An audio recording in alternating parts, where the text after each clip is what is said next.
Title: The Lost Filipino Kingdom. China tried to claim. Intro. For centuries, ancient Chinese scrolls have spoken of a mysterious, wealthy kingdom across the sea, Maai. It's easy to look at these texts, written by a powerful empire about a smaller neighbor, and jump to the conclusion that the early Philippines was under China's thumb. But what if those records don't tell a story of submission, but one of respect? What if they reveal a powerful Filipino kingdom that traded with the Chinese Empire as a savvy, independent partner? Today, we uncover the truth about the lost kingdom of Maai and prove it was never a colony, but a forgotten powerhouse of the ancient world. This is the story of a history that some have tried to misinterpret, a story of a sovereign Filipino state that held its own on the world stage, centuries before the Spanish ever arrived. We're going to follow the evidence, from ancient texts to modern archaeology, to dismantle a persistent myth and reclaim a vital piece of Filipino identity. Section 1. The Mystery in the Scrolls. Our story begins not in the Philippines, but in the imperial courts of Song Dynasty China. Starting in the year 971 AD, Chinese scribes began documenting their interactions with a foreign trading partner they called Maai. And these weren't just passing mentions, they were detailed accounts. The Song Shi, the official history of the Song Dynasty, and later texts like the Ju Fanji from 1225, paint a vivid picture of this kingdom. They describe a land of honest and trustworthy traders. Chinese merchants would arrive, anchor their ships, and without even having to go ashore, local traders would swarm out to them in small boats, carrying precious goods: raw cotton, beeswax, gleaming pearls, rare tortoiseshell, and valuable woods. In return, the Chinese offered silk, porcelain, iron cauldrons, and colored glass beads.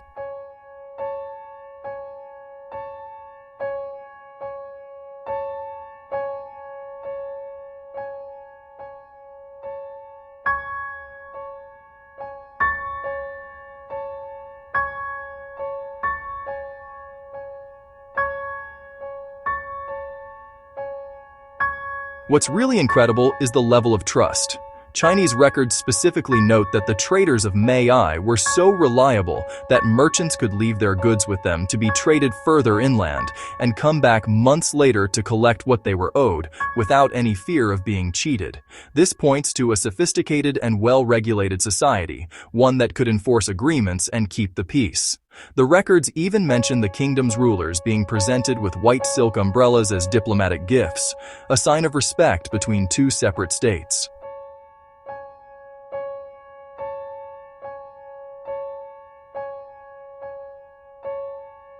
For years, these texts were the only real window into this lost kingdom. And this is where the confusion starts. Because the records were written by the Chinese, some modern narratives have twisted their meaning. They look at these accounts of busy trade and assume Maai must have been a subordinate state or even a vassal of the great Chinese Empire. But is that what the records truly say? Or are we just projecting modern political conflicts onto ancient history? The answer, as we'll see, lies in figuring out the real relationship between these two powers. Section 2. The Investigation. Unpacking the myth. To prove that Maai was an independent Filipino kingdom, we have to become historical detectives. We'll follow 3 key lines of evidence: the kingdom's location, its people's culture, and the true nature of its relationship with China. First, where on earth was Maai? For a long time, the leading theory pointed to the island of Mindoro. This makes a lot of sense. The indigenous Mangyan people of Mindoro have a word, mate, which has been used to refer to the island or its lowlands, a direct linguistic link. This would place Maai at the heart of the archipelago's internal trade routes.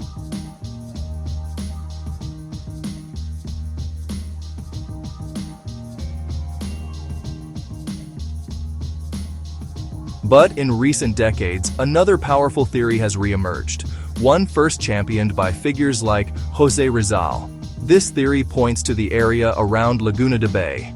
The name of the town of Bay is pronounced Bae by locals, a sound that could easily have been written down as Maai by Hokkien-speaking Chinese traders. What gives this theory incredible weight is the sheer volume of archaeological evidence. The Laguna region has yielded vast amounts of Tang and Song dynasty pottery, the very goods traded with Maai, suggesting a rich, powerful settlement that was a major hub for international trade.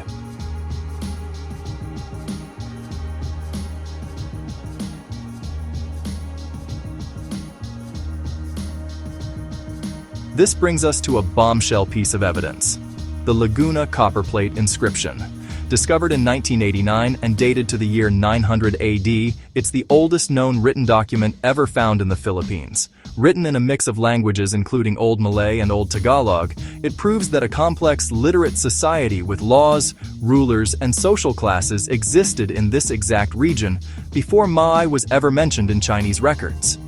It's a legal document clearing a person's debt, which by itself tells us this wasn't some primitive backwater. It was a functioning civilization.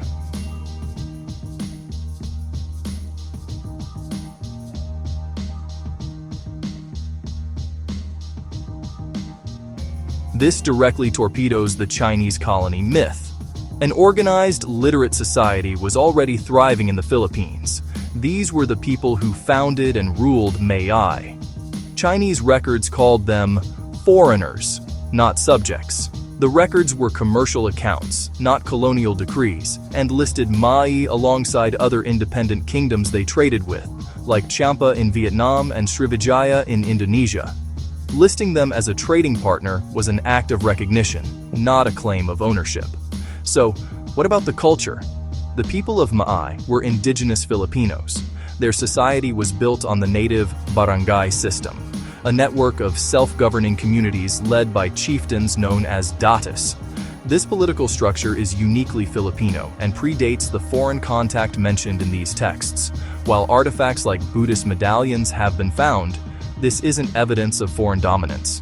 Instead, it's proof that Maai was plugged into a massive maritime trade network that stretched not just to China, but also to India, Java, and Borneo. Its culture was distinctly Southeast Asian, absorbing influences from all over while staying true to its roots. There's no evidence of Chinese language, government, or state religion ever taking hold. This was a Filipino kingdom doing business with the world. Section 3. Revisiting trade and tribute. This leads us to the most critical point: the relationship with China. In ancient East Asia, many smaller kingdoms entered into a tributary system with the emperor. They would send missions with tribute, acknowledging the emperor's central role in the world. And in return, they got political recognition and, most importantly, trading rights. Some have pointed to Maai's missions as proof of submission, but that's a misunderstanding of how things worked. The relationship was based on commerce, not subservience. In 982 AD, envoys from Maai brought goods to Canton to trade. While these were diplomatic missions that fit within the tributary framework, their goal was mutual economic benefit, not paying homage. For many states like Maai, tribute was the price of admission, a formal symbolic process you had to follow to get access to the massive Chinese market.